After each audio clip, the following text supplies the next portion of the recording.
everybody. Welcome to Under God Project Podcast. I'm Andy. This is my wife, Jen. We together, we are accelerating America to be one nation under God again. Under God Project Podcast is an initiative from Under God Project.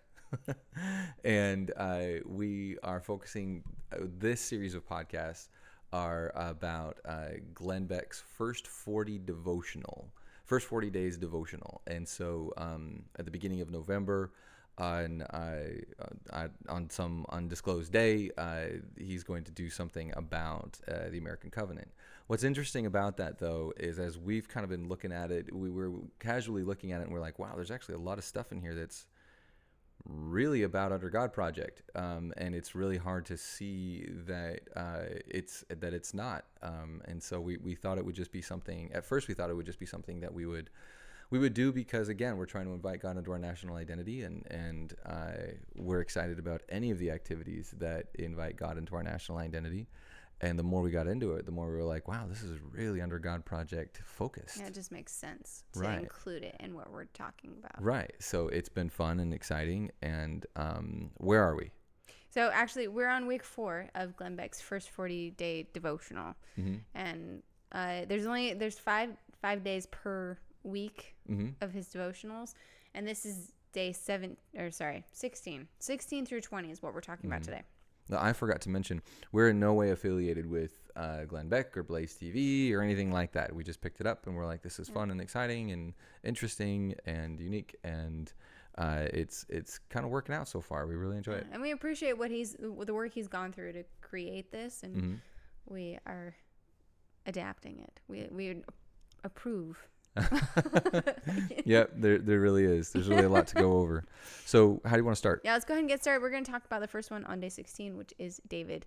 And I know you had a lot you wanted to discuss about here. Right, exactly. So yeah, this was all about David. So we're talking about 1 Samuel 16, and all that goes over with that. There's a couple of big things here that I really liked. Of course, it starts off with David and Goliath. And I think the biggest thing that we have here is really having the strength to run to meet your Philistine, having the strength to run to meet your giants. And there's so many giants that we face right now in our cultural, political world. And, in church and in Sunday school, oftentimes they kind of get overlooked, or sometimes they're really tolerated. But realistically, I think some of the biggest giants that we faced is that we see is the lies of wokeism, the culture that infectious culture that creates, and how quickly it disintegrates when we really focus, when we really run to meet it. David, when he met Goliath, he says, you come at me with a sword and a spear, and I come at you with the God of Abraham, Isaac, and Jacob. And he takes the Philistine down. He takes down Goliath with a single rock, right? And so often we see David's in the public square, in town halls, the moms at a town hall, calling out the woke culture and woke agendas that seem to be permeating, right? Yeah, exactly. Like the stuff, the horrible pornography in libraries and the sexualization of our children, etc. You really do see that this is a David and Goliath situation where there are, and I wish we had clips or whatever and prepared, but like you really do see that the mom standing in front of this entire school board that has less interest in hearing from her, and she's reading these the really bad things that are in the libraries, and really advocating for good things to be in curriculum and trying to call it out. Right. And so often, those things become just the rocks of our faith, and so we can. And it's really interesting how fast the lies just crumble down, just like our Goliaths. So, what did you like out of this this chapter, this day 16? Well, David is such a complex character. He starts as a young boy, and that's where he really becomes well known. Is when he comes to face Goliath, but he's also very well known for his adulthood, right? When he is king, and he goes through more trials and, I would say, tribulations when he's met with Bathsheba in that circumstance, right? Right. And he goes through these rocky patches, and I call them rocky patches because he comes out of them again. He doesn't stay in these pits that he's created for himself. Okay. And God finds favor in David. Yeah, isn't that interesting? And when he was a young boy, God stood with him in that fight with Goliath. Absolutely. And David had no fear. And he was like, I got this, you know. And because God had so much, what's the word I'm looking for? Trust in him, right? Because God had so much trust in him, David had such a strong relationship with God. And so much so that he was never really far away from him. Okay. God doesn't leave us, obviously. But we can put a fog between us and him. And I feel like with David, it tended to get that way. Okay. A lot in his life, a lot like we do. And that's why it rings so true to me, because we go through these patches of having a hard time seeing God and hard time recognizing him, but our heart is always trying and striving to be with him. And when he's a king and he makes these wrong choices, right? He still has his heart in the right place. He's still trying to be with God, and he's still trying to achieve that. But that fog is so thick that he loses sight as to what that means and what it looks like. So things go astray, right? Things go awry. And I really like this story because even though he commits this sin with Bathsheba, something beautiful comes from it, because God has not left him. And because his heart is still with God, and he comes through the grace of God, he comes back and he is redeemed. And he now has a son with Bathsheba. And it wasn't until recently that we'd actually put these two and two together, but the son of David is Solomon. And that was with Bathsheba. Right. Isn't that interesting? I think that's beautiful. You know, something so beautiful can come from such not trivial, a trying moment. Something that really tested him. But God knew where his heart was and blessed him because of it. Right. So, to follow the events, right? So David and Bathsheba do their thing. David tries to cover it up, makes a series of other unfortunate decisions, and then realizes the error of his ways, and then marries Bathsheba, right? And so then he decides, you know what, this has been really foolish. So this is the fog you're talking about. He says, this has been really foolish. Right. God chastises him. He comes back and says, okay, let's make this right. In my lifetime. Right.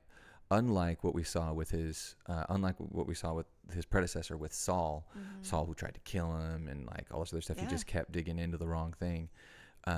David, in his sin, says, okay, stop for a sec. Let me reconsider my ways and repent. Exactly. Right? And so he repents, comes back to God, marries Bathsheba, and between those two then comes Solomon. Right. And I think what you're getting at is just beautiful, how oftentimes God can make, and it's God that makes it. God makes something beautiful out of even our poorest decisions, you know. And it wasn't a poor decision to then go and try to redeem himself, but but that kind of but their relationship, how it develops, with, right? How that developed, and how God made that something beautiful and something sanctified. Well, and just to put a plug in there, we have a shirt on the on the store. Oh yeah. That we've created because of this relationship between King Solomon and Bathsheba. Oh, Yeah. It's a pro-life shirt, actually, because this relationship wasn't sanctified from the beginning. It was at the end, but not at the beginning. So King David and Bathsheba made the right choice to continue their relationship and to keep King Solomon. Little did they know, had they not made that choice, had they ended his life because it wasn't sanctioned, we wouldn't have our amazing King Solomon. Right. And exactly. all the blessings that come from King Solomon. So pro-life, choose life. You don't know who you're letting go on that path there. So Jen's been creating t-shirts, and she's been actually doing a really, really great job with it. I've been really excited about it. It's been a great way to pull us into discussion and try to boil really important and complex concepts down to something that is simple yet powerful at the same time. And I hope we've accomplished that with the line of the pro-life line of shirts that we've talked about. And so there's a whole take a line look of at them, those. that's for sure. Yeah. And as well, our little one William, who just turned 10 actually, he has created his own t-shirt for David and Goliath. Oh yeah. So keep an eye out for that one on the store as well. We've got a children's Bible Hero line of shirts that are coming out. So yeah, it's been pretty cool how the kids have been They're getting awesome. into it, and they love it. They have so much fun Yeah. with it. Oh my gosh, that's a blast. Okay, we can move on to the next topic though. 17. You're up. Yeah, we're doing 17 now, and this is the covenant of friendship. I'm gonna be totally honest. The David and Jonathan relationship, I am not super familiar with. I know for a fact that I need to go back and reread this. I'm not super awesome at the Bible references. But that being said, it is an extremely powerful friendship that they have. Something that lasts for generations. I feel like that's something sanctioned, right? That's something that has to be sanctioned, because otherwise I don't know how it would last that long. So go ahead, let's get Well, I think started those relationships as well, you see throughout biblical friendships, healthy biblical friendships that make something even multi-generational, right? So what's really cool about this one is what's brought out, the covenant that Jonathan and David make together, right? Where they pledge their Jonathan pledges to David that they will that their heritage will stay strong in the faith and stay together. And this is really reflective of a couple of things. And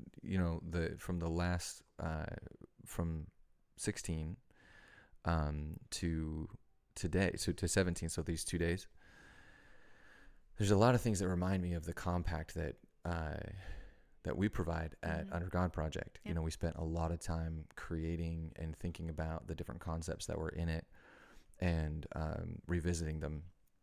One of the things that the David Jonathan pledge to each other covenant kind of works is it's reflective of what the founding fathers did at the end of the Declaration of Independence. It says we pledge to each other our lives, fortunes, and sacred honor. And what's interesting about that is it's a biblical concept where they're pledging to each other for the cause, right? So it wasn't just a random here's my stuff, or a call for your stuff, right? But it was, hey, because we're brothers in this cause, and it's a just cause, right? Not only does it mean that we'll pledge to one another, but it also meant that to the king that it didn't belong to the king anymore. Rather, it belonged to each other. And so the cause doesn't move. It's a recognition that says that the cause doesn't move without each other. And therefore, it requires support. Right? And therefore, and again, it's not, I pledge just a couple of bucks, and sure, here's a little bit or whatever, whenever you need me, right? We are there for each other, right? No, we pledge our lives, fortunes, and sacred Well, and honors. they And they literally meant that because Mhm. even his father, King Saul, tried to kill him multiple Right. times. Right, And exactly. Jonathan's the one that stepped in front of him and said, "Nope." Exactly. So that's reflective in what the founding fathers did in creating the Declaration of Independence. It's reflective in what the Mayflower Compact is. Yeah. This relationship that everybody signs together. It's not just an individual relationship that they individually have with God, but a compact that they all sign, and they all sign together, Right. and they all sign in front of God. Right. And it's the same thing that we have with our Family Under God compact. Yep. This is something that, the centerpiece to it, which is all the verbiage that we have in there, Mm-hmm. is common language that we use across all of the families that sign it. And then in the middle, right in the center section, is the space where, as family members, husband, wife, and children, we get to put down our own promises to one another, and we get to write what those family mantras that we have, and we've said them before, but probably not on this podcast.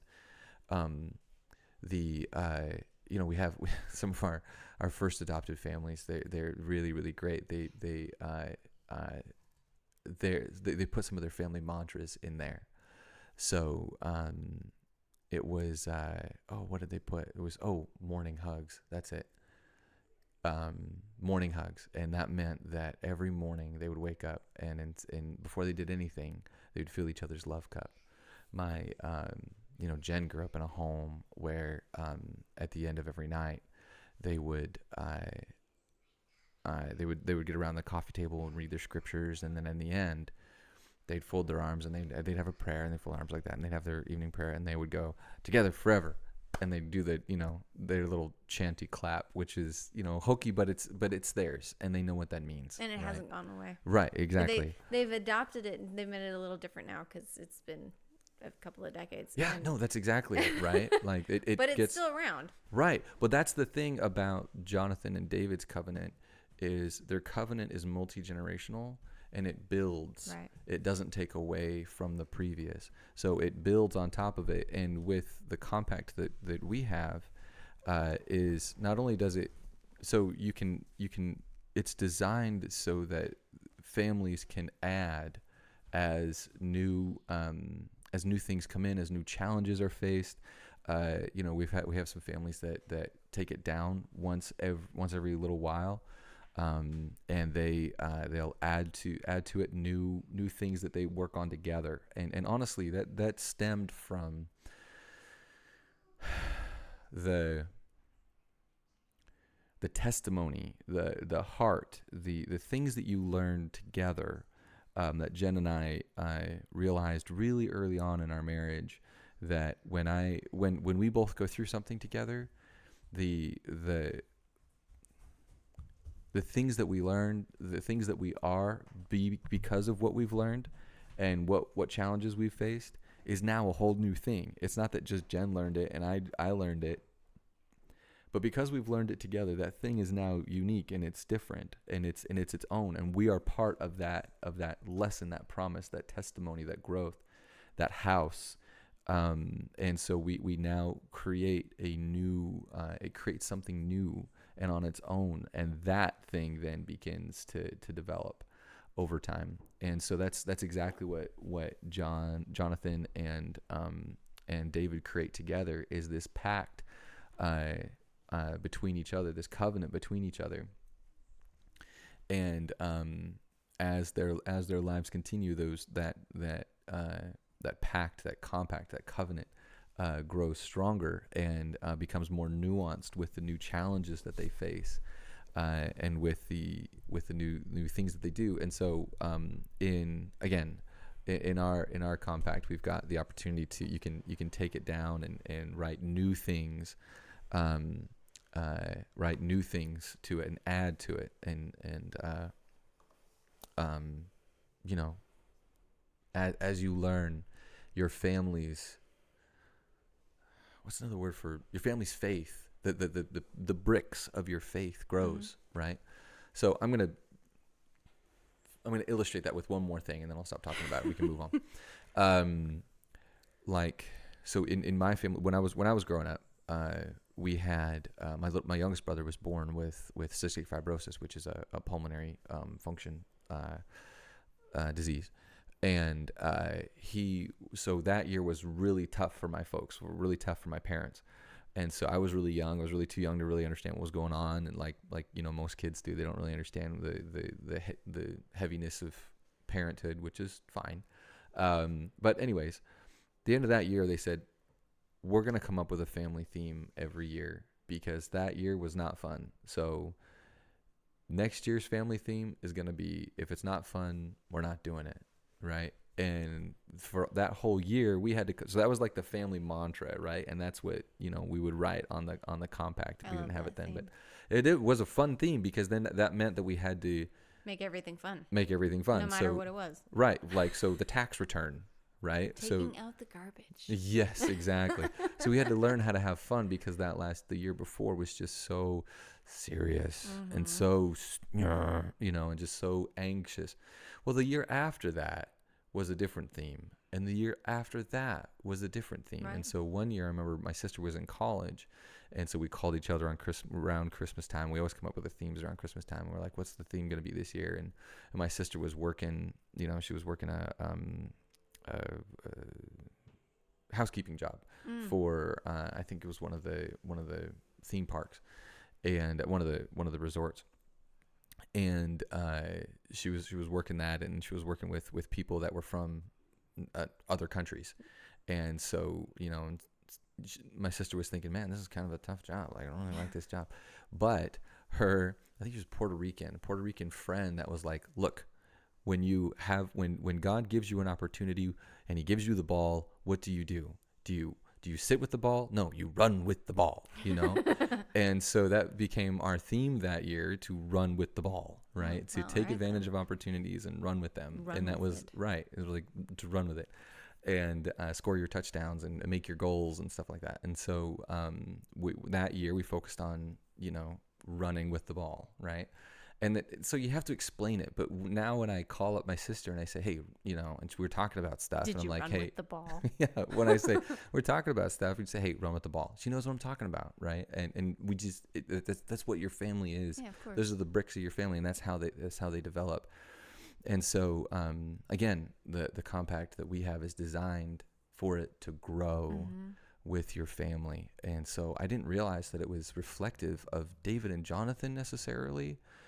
Maybe it was, and I just missed it, but that's exactly kind of how it's always worked. I love that. And how we can build on as we go, So anyway, I think it goes without saying, don't drop the ball when you make a promise with your fellow man, because obviously it's going to go somewhere. Right. Especially if you're anything like David and Jonathan, where it lasts for generations. Make sure you mean that compact that you've made with your friend. Well, that's the thing is that, it's interesting. One more family, and then we'll move on. I'm sorry. We have a family that I just love them dearly, and one of their themes is they're a mixed family, right? So they've gone in and out of marriages and things, but their big mantra is, we don't do steps.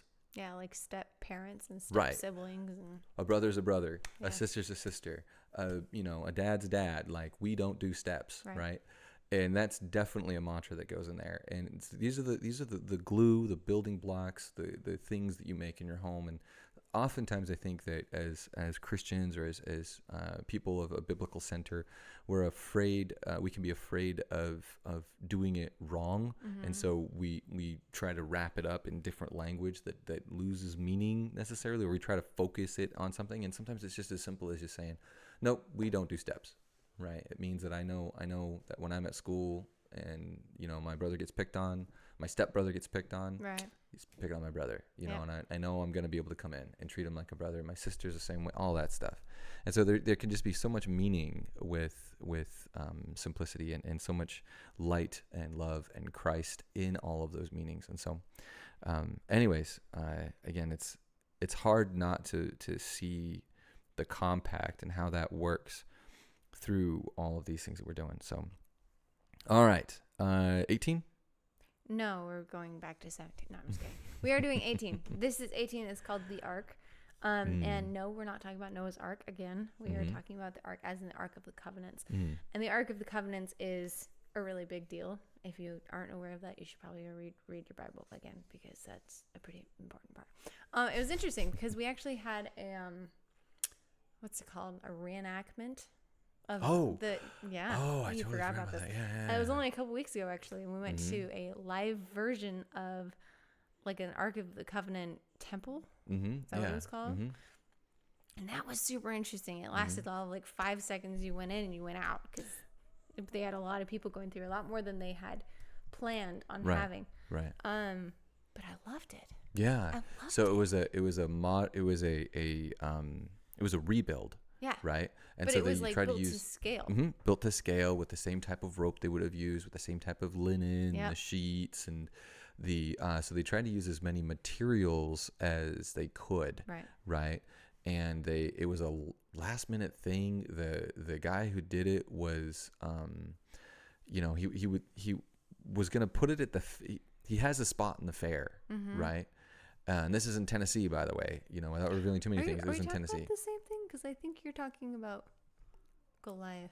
No, that's what I'm saying, is he had a spot in the fair because he has this big Goliath, right? Yes. And so really, and he's really very big Goliath, like to scale, right? Yeah, right. Like 9 feet Goliath. Yeah, it was really huge.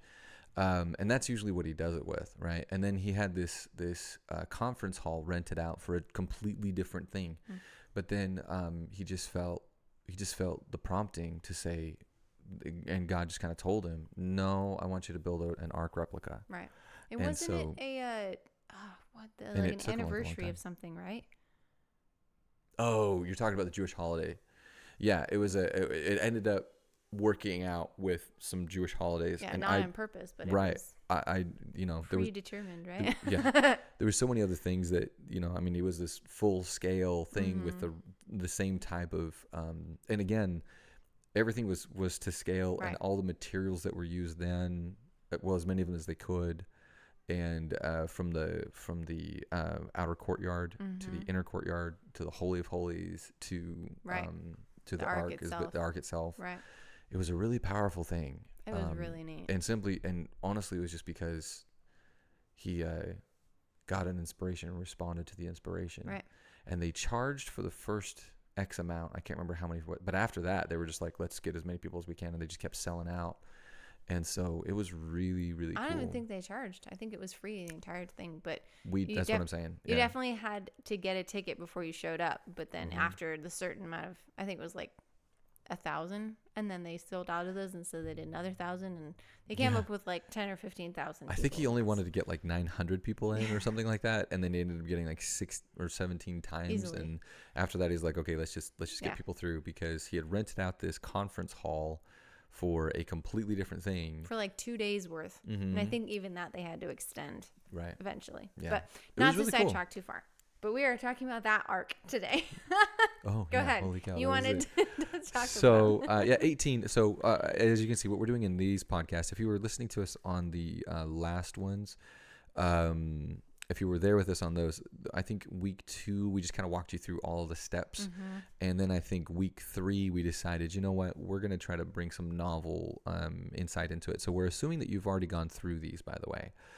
And this will hopefully add to your and if you haven't gone through it, it's kind of just a Kickstarter. Right. Like here's how to get you started on your own journey and your own reading through the process. Right. Come on, jump in. And so what I took out of 18 that I thought was just really, really cool is that are really, relevant to what we do is the reinstitution of practices for the future. So after Saul, after David is what's the word? Not blessed, but not coronated, but becomes king essentially. Anointed. Yes, there it is. Anointed king. One of the first things that he does is he brings back the Ark of the Covenant. Right. And so Saul somehow had just kind of gotten distant from it and didn't think it was important anymore, and so he reinstitutes the practices. Right. But he doesn't reinstitute it because he wants to just do old things, but he reinstitutes that for the future generations. Right. He knew how important it was. Yeah, exactly. And so, that's just so obvious in so many ways for a lot of the things from the founding fathers all the way to what we're doing now, Right. which is, it's a lot of times, in the whether it's on the right or the conservative movement or just being biblically Christian or biblically centered or Christian or whatever, a lot of times we have this sense of, we need to go back to things. Mm-hmm. And that sounds really regressive, but oftentimes the things that were once prevalent are really needed. Exactly. But they just need to be adapted, or they need to be utilized for the issues that we have today. Or they've just right? been forgotten. So Right. a lot of the basic principles that we learned when they were first discovered or created, we've lost sight of. Right. So we need to remember or remind everyone about what those key elements are. Right, exactly. So you can bring something back for the future. Right. Right. And I think that's the thing that I got out of this, which was really, really good. What about yourself? Well, we wanted to remember that there is no one righteous except God. Right. God is the one that is righteous, is not man.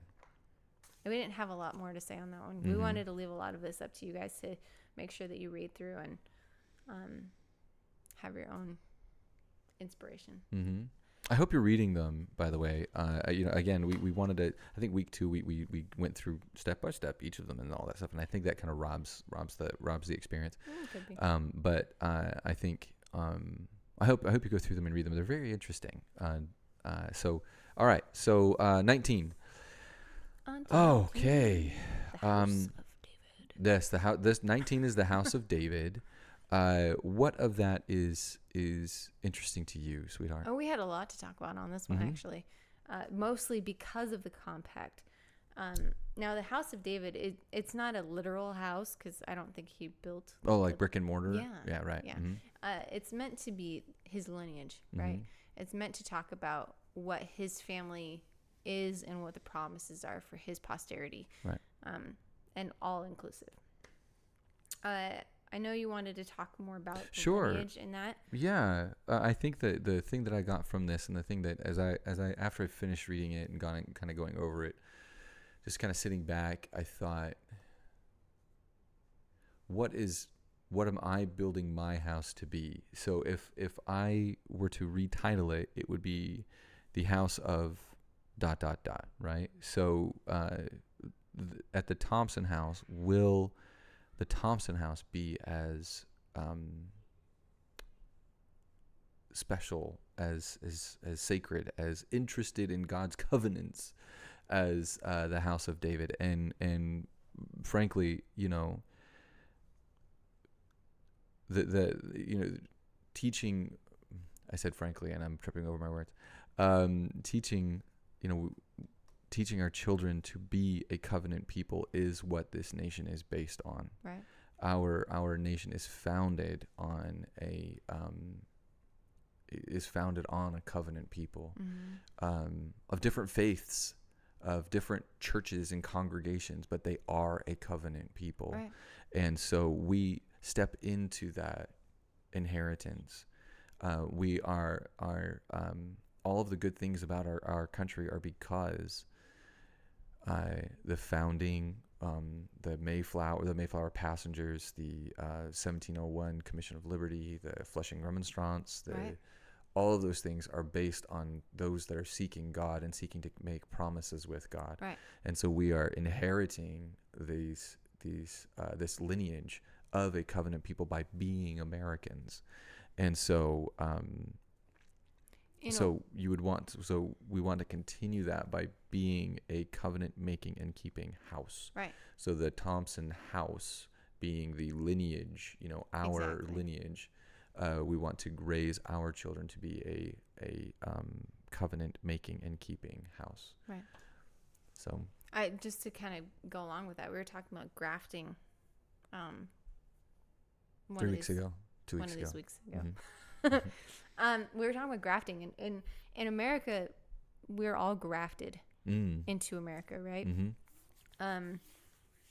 I mean, I guess not all of us, but No, but In a, no, but in a very real sense, you're absolutely right. Like like, again, if you talked about the Mayflower passengers, it's not like they were born in the United States. Like, they came from there, yeah. but they were, and So plenty of others right. afterwards. So in essence, being after we are grafted into it, the desire and the faith that we have and all this connection we have with God, it's almost in our bloodlines, right? Yeah, exactly. It's so inside of us and a part of our nature that we feel the burning and the yearning to continue it and to make sure that it strives, especially in America, because that's what our country is founded on. It's founded on God, and so Right. it's very needed. Absolutely. As I'm gonna step out here for a second. Keep going. Okay, so let's jump over to 20. So Jen's gonna handle Henry. He's having a hard time. It's getting late for the kids. So day 20. This is King Josiah. We've got. Let me show you this. Lots of notes for those who are listening. We've got a lot of notes for those who are visually. Can you see this? Yeah. Anyway, there's a lot of them. So we have a lot of renewal going on in day 20. And there's really a lot to say on this one. There really is. I'm trying to find a good place to start. Oh, okay. So in the study, we're talking about combating lies, combating, the counterfeits, and even inherited lies, right? Inherited lies that are deep in our culture. And it kind of goes back to the first one, of having the strength to run to your giants, and having the strength and the faith and the trust in God to say, yeah, you're going to come at me with a sword and a spear, something worldly, but I come at you with the power of God, the power of the God of Abraham, Isaac, and Jacob. And so I'm not afraid, even though the stone that I might throw is small.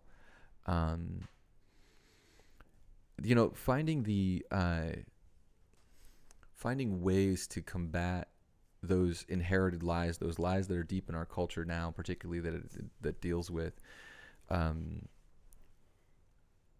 judging people based on their, the racism that we see today, which is reverse racism, the woke, the lies that woke cultures bring into our society and into our world. Combating those are actually really hard, and the reason why they're hard is because they're in our work. Sometimes we see them in our church. So often, people don't want to be controversial, and they don't want to be political, but all of those political things have already come in via our tolerance.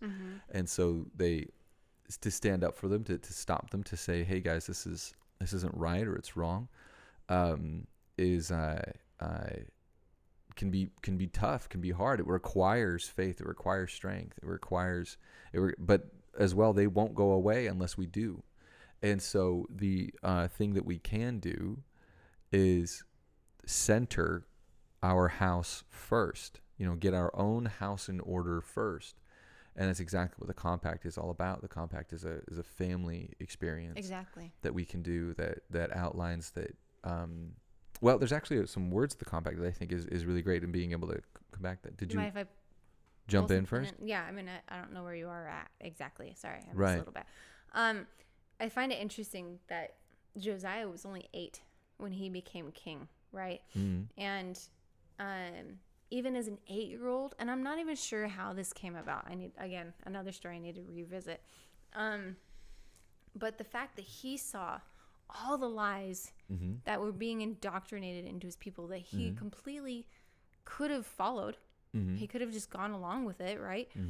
But instead he decided to change it, and he decided to address all the lies that were being adapted. I'm not good at words here. Basically, adopted. Yeah. Yeah, but all the lies that were being penetrated into everything. Mm-hmm. He knew that he needed to take that out first Mm-hmm. before anything good could come of it. Mm-hmm. And that's something from an 8-year-old stance. We have it, like I said, a 10-year-old, and he mentions this kind of stuff all the time. He's like, why did they do that? Why did they act like that? And you take back as a full grown adult, and you're like, oh, I guess, huh?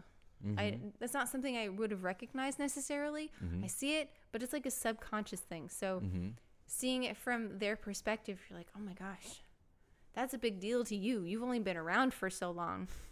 So to you, that's much bigger than it is to me. So that's something I should probably change There's so much light in our children, abundantly. right? So this reminds me of Mount Rushmore, Yes, just like that. right?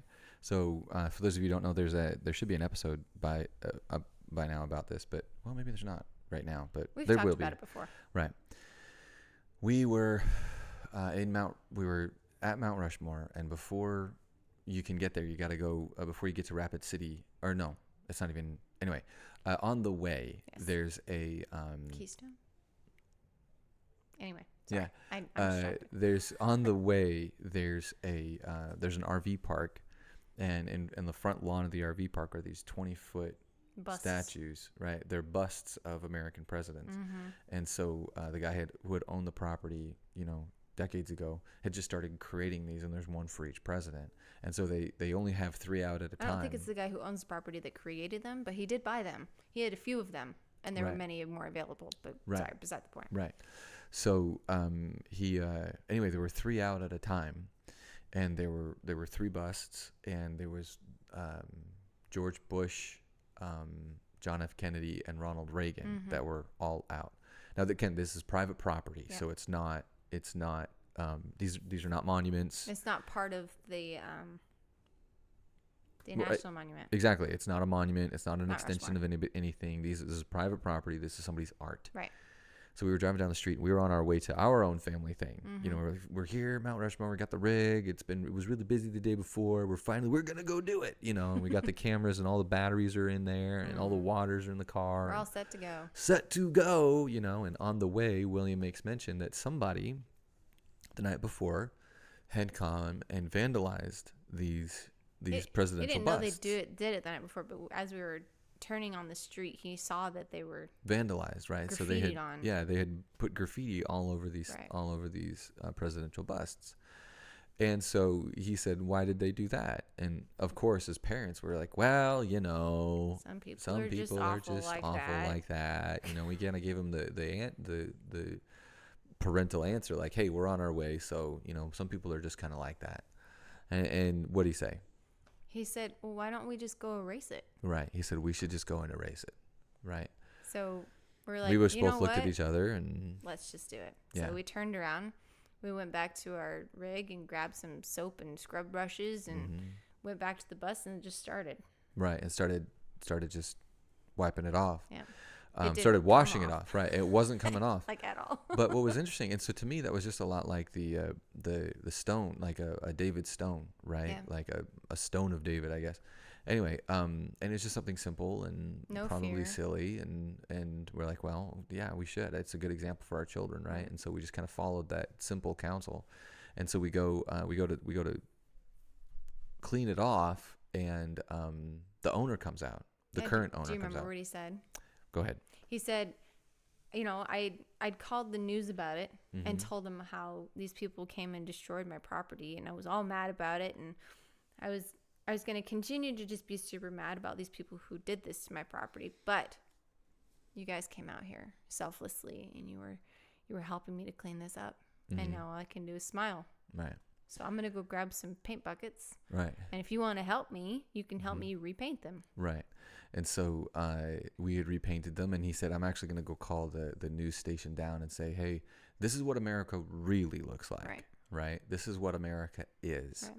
It's not just a bunch of people that have a woke agenda that is out to vandalize things. There is an America that wants to produce light in the Right. world, and is willing to pull over and get out a scrub brush and get it done. And so so they came and they interviewed William, and they told that story, and it was a really great guy. And he bought us dinner, which was nice. Totally But unnecessary. yeah, it was totally unnecessary, but it was nice. But anyway, yeah, even So, to an does that 8-year-old, And I believe William was 8 yeah, at he the was time. 7. He was 7 at the time. He wasn't quite 8 yet. He was You're under right, 8, you're right? Because he came home. We got baptized. He got baptized that year. Yep. So, but to an 8-year-old, oftentimes, those can be, the world can be obvious, Mm-hmm. right? And oftentimes to adults, we ought to be careful how we try to unwind our children into our world, and how we try to either wind them into a bad culture, or unwind ourselves from that bad culture and say, no, he's right, actually. Mm-hmm. We ought to live up to the light that's inside of us, Right. right? And then go make a positive change in the world, instead of saying, well, we don't, because it would have been really easy to say, well, we'll do it, somebody will do it tomorrow, it's not ours, and we just kind of excuse Right. our way out of it. But we're like, no, actually, we got the stuff, like, you're right, let's go. And regardless of what's going to happen. And so anyway, there was that. But we did a podcast a few weeks ago, and you're welcome to jump on it. With First Liberty had done their rounds, because they had said that there's never a time in our country where we've had so much religious freedom. And for those of you who don't know who First Liberty is, First Liberty Institute is a legal firm, Mm-hmm. and they represent religious liberty cases, right? So cases that have been tried for, or cases that are attacking religious liberty. Right.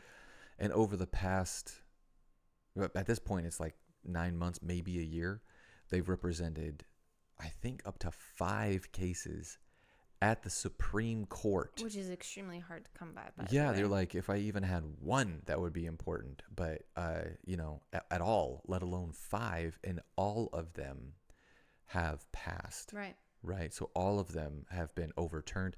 So talking about being in the culture of a lie, right?